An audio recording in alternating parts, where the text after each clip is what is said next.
Rosh Hashanah, la Chassidoute, notamment un jour de grande fête, Chag HaGeoula, la fête de la délivrance dans la Chassidoute Chabad, et la libération de Rabbi Shneur Zalman de Liadi des prisons tsaristes. On reviendra un peu plus tard sur ce moment si important et de dévoilement de la Chassidoute, notamment la Chassidoute Chabad. Aujourd'hui, Yortzeit aussi du Maggid de Mezrich, le continuateur après le Baal Shem Tov du mouvement chassidique. C'était celui qui va donner toute une nouvelle dimension aussi à la chassidoute et qui va avoir comme élève notamment Rabbi Shneur Zalman de Liadi, Rabbi Yitzhak de Berditchev, le Rabbi Aaron de Karlin et tant des, on pourrait dire, les premiers maîtres de la chassidoute pratiquement après le Baal Shem Tov.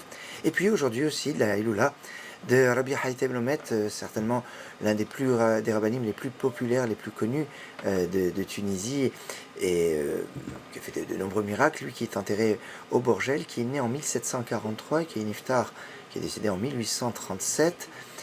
C'était un grand kabbaliste, un grand Talmid Chacham, dont on a peu d'écrits puisqu'ils ont été détruits, une grande partie, ce qui est lié, mais c'est peut-être son lien avec la simcha, la joie, qui peut être présent à l'esprit.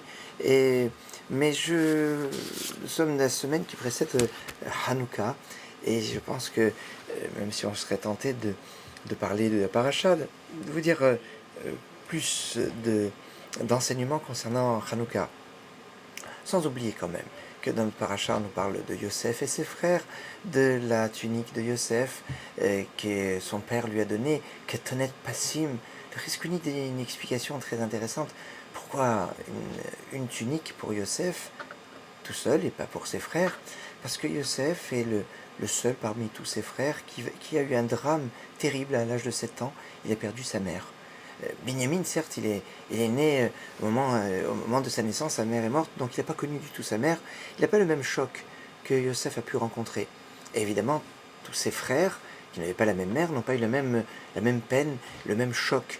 Et c'est pour ça que Yaakov voulait lui donner une sorte de vêtement de pious, de sorte de consolation. C'est ça, Ketenet Passim.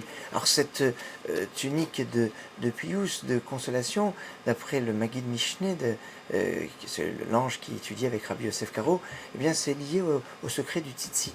Le tzitzit, le talit, c'est un peu ce symbole qui nous lie à toutes les mitzvot, mais qui nous fait penser que il y a ici un certain nombre de gestes, d'actes que l'on peut faire qui ont une incidence dans l'autre monde.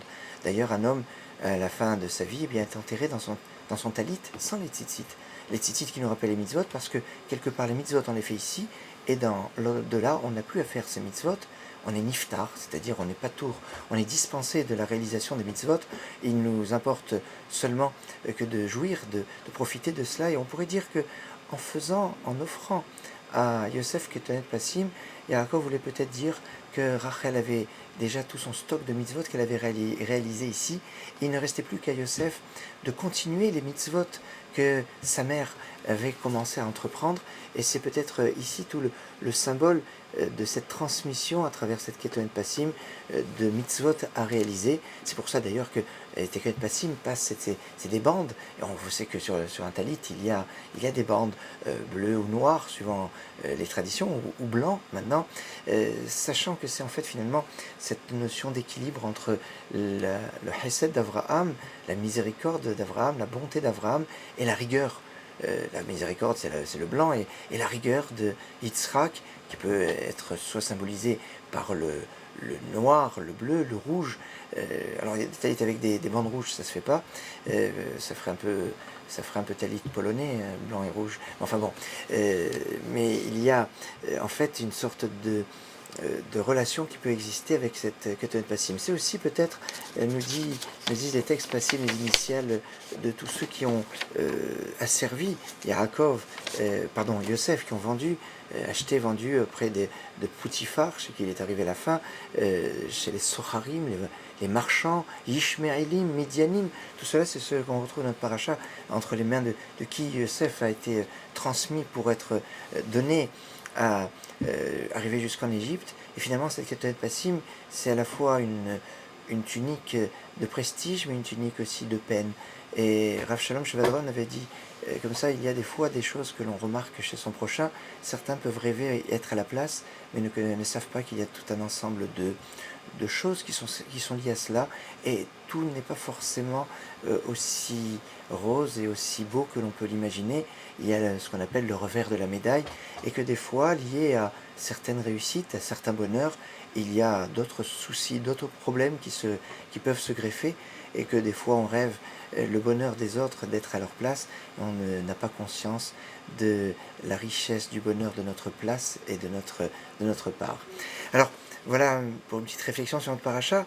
À propos de Hanouka, c'est une fête qui commencera donc ce mercredi soir, mercredi première lumière de Hanouka, et tous les jours on va en augmentant. C'est un symbole qui est très intéressant parce que la fête de Hanouka elle-même, c'est la mitzvah d'allumer une lumière et puis de remercier Hachem, de remercier Dieu à travers le Hallel. C'est très important de chanter le Hallel tous les jours de Hanouka, de le lire, de le chanter. Vous savez, on me dit dans le livre que à Jérusalem, la tradition était de prendre une vingtaine de minutes pour lire le Hallel. Souvent, on le fait en bien moins. Alors, quand on dit 20 minutes pour le Hallel, c'est pas seulement 20 minutes pour chanter, avec des morceaux de cantorial, bien qu'il y ait des très très belles choses, mais c'est de le chanter pour remercier Hachem, pour remercier Dieu pour tous les miracles qu'il nous a fait. Et remarquez que cette relation avec le miracle que l'on fait à travers aussi cet allumage de la lumière tous les soirs, le soir, eh bien c'est le moment où finalement, à la période de Pessah, c'est la nuit qu'on raconte la sortie d'Égypte, les mitzvot de la nuit. Et là, c'est encore une mitzvah de la nuit, alors que la plupart des mitzvot se réalisent le jour. Talit, Tefilin, le service dans le temple, tout ça, ça se fait le jour. Alors que il y a quelques mitzvot qui se font la nuit, et que la nuit, l'allumage de la lumière de Hanouka, eh bien, se fait la nuit. Fondamentalement, c'est une lumière, mais on a l'habitude de réaliser cette mitzvah avec qu'on appelle Mehadrin mina Mehadrin, le nec plus ultra, avec la plus grande finesse, le plus grand raffinement pour pouvoir le réaliser. On peut remarquer que cette histoire de cette victoire qui a été la victoire des Hashmonaïm est en fait la victoire d'une famille. Les Hashmonaïm, c'est une famille de Kohanim. Et finalement, ça part d'une seule famille, cette révolte. C'est peut-être le sens où on nous dit que le sens de la mitzvah de Ner Hanouka, c'est Ner Ish Uveto, un homme avec sa maison, avec sa famille.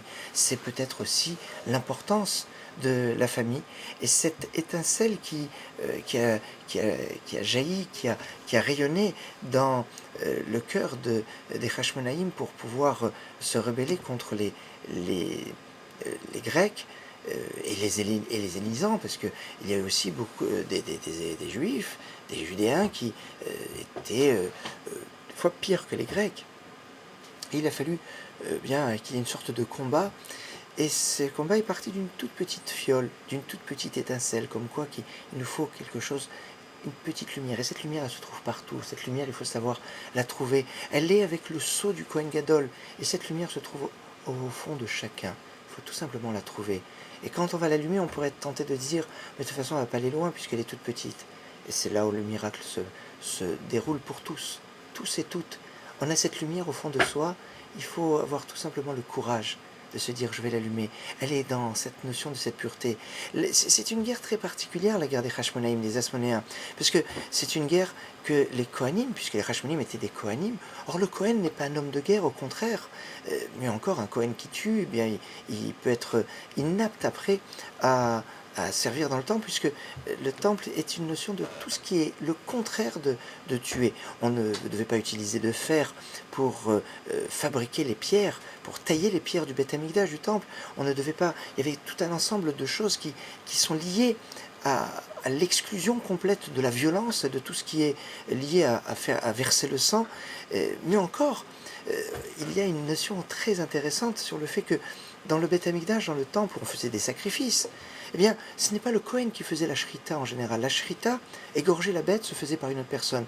C'est très remarquable parce que tout le culte, la avoda, se fait par le Kohen. Mais là, il y a une chose qui ne se fait pas par le Kohen, et justement pas par le Kohen, c'est Shrita Keshera Bezar. La Shrita peut se faire par un étranger, elle se fait par un étranger. C'est une notion qui a été notamment mise en exergue par le petit Samuel. Dit le petit Samuel parce que c'est Shmuel Hanavi, le prophète Samuel, qui étant petit avait évoqué cette halakha, ce qui lui a fait, il a risqué sa vie avec cela puisqu'il a été moré oral, Ifne Rabo, il a enseigné une halakha devant son maître, Aïli, qui a dit mais on ne doit pas enseigner une halakha devant son maître, et il est condamné à mort. C'est là, oui, celui qui enseigne une halakha devant son maître peut être condamné à mort, et Élie va dire on doit le tuer, et la mère de Shmuel, Hana, va dire Lana Razek Palalti, pour cet enfant j'ai prié, parce que Ali lui a dit t'inquiète pas, je vais le tuer, puis je vais prier pour que tu aies un enfant qui soit encore supérieur à cet enfant. Et Hana va dire je veux pas un enfant supérieur à cet enfant, c'est cet enfant que je veux garder, parce que c'est pour cet enfant que j'ai prié, c'est un enfant qui est venu grâce aux prières. Vous savez, quand on obtient quelque chose parce qu'on a un effort qui est derrière cette chose, ce qu'on a obtenu, bien ça n'a pas de prix. Et donc, Shmuel va être sauvé grâce à sa mère. C'est intéressant parce que Shmuel, c'est celui qui va oindre les rois d'Israël, le premier roi Shaoul et après le deuxième roi David, de la tribu de Yehuda. Or, c'est justement sur le principe de la royauté qu'il va voir le problème des Asmonéens qui se sont révoltés à Hanouka. Parce que quand les Asmonéens ont fait la guerre, ils ont tué, et quelque part, ils vont avoir un statut de Cohen, mais un peu particulier, ils vont vouloir rester roi aussi. Et ça va être leur erreur. Les Hashmonaïm ne devaient pas prendre la royauté parce qu'ils étaient Cohen. La royauté revient à la tribu de Yehuda. Et comme ils se sont attribués la royauté, eh bien la fin de la famille des Hashmonaïm a été tragique, au point qu'ils ont tous été anéantis. Alors il y a ici une notion intéressante de voir qui est quoi, et vers quelle orientation on peut donner chaque chose. Le Cohen, c'est l'homme du Rahamim, du Chesed, de la bonté, de la générosité. Ce sont les descendants de Aaron.